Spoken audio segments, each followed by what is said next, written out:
So thank you all for coming today. I wanted to share just how troubled I am by the legislature's lack of support and investment in public schools in this state.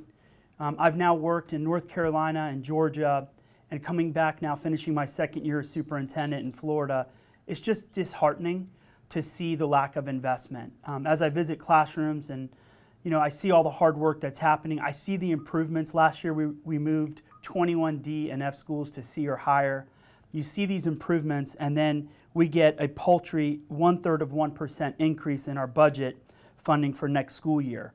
That barely will cover the increase we have in utilities, our electric bill and the other utilities, as well as the increase that we are required to pay for our teachers' retirement.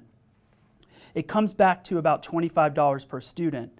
And the part I think is most frustrating for a community like Palm Beach is that we pay a pretty significant portion of our own taxes for schools. So people will often ask me, why is it that my taxes are so high and every year we see this fight about funding for education? Well, the reality is there's a local required effort and there's a state effort.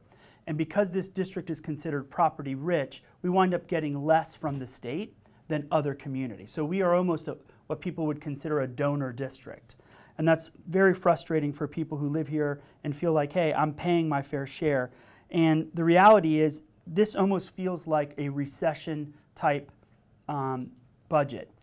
We see the economy in Florida growing. As far as I'm concerned, I remember it somewhere between 5% and 6% growth. And yet we've never really budgeted since the Great Recession of 2007. And so it's just very frustrating. The superintendents this morning from across the state had a conference call, and we are very frustrated by all the behind the scenes meetings that have been occurring. One day the number is one thing, one day it's the other. But the reality is the numbers we're seeing right now are very troubling, and I think it's time that this community reach out to their local elected officials and demand that they fund and invest in public education the way that it should be.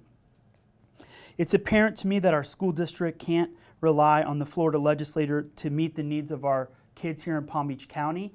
Our kids are coming to us more and more challenged. Almost 65% of the K-12 students in this district are eligible for free and reduced lunch. They're coming to school with more needs, and our budgets have not been able to keep up. I've called all of our local legislators. I've been working with them. I've been to Tallahassee. I'm doing what I can. And the reality is our school board last night got a review from Mr. Burke, our CFO, about the budget, and it doesn't look good. The reality is we need our local officials and the state officials to work together and find a way to invest in public schools. Recently I did a big push on, we either invest in K-12 or you can come with me to the jail and visit people who've dropped out, who wind up being part of a crime, establishing criminal activity where you're spending $40,000 and $50,000 to house someone in a prison. This needs to be seen as an investment and not just some little line item on a budget that 2 or 3 people can make for the entire state.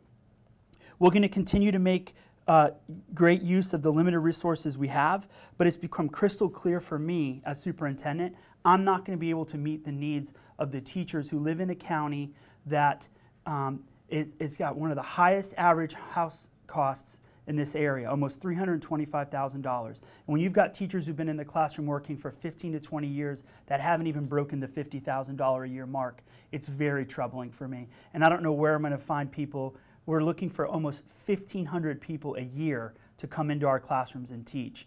And we just can't be competitive if we can't rely on a state legislature that's going to fund public education the way they should.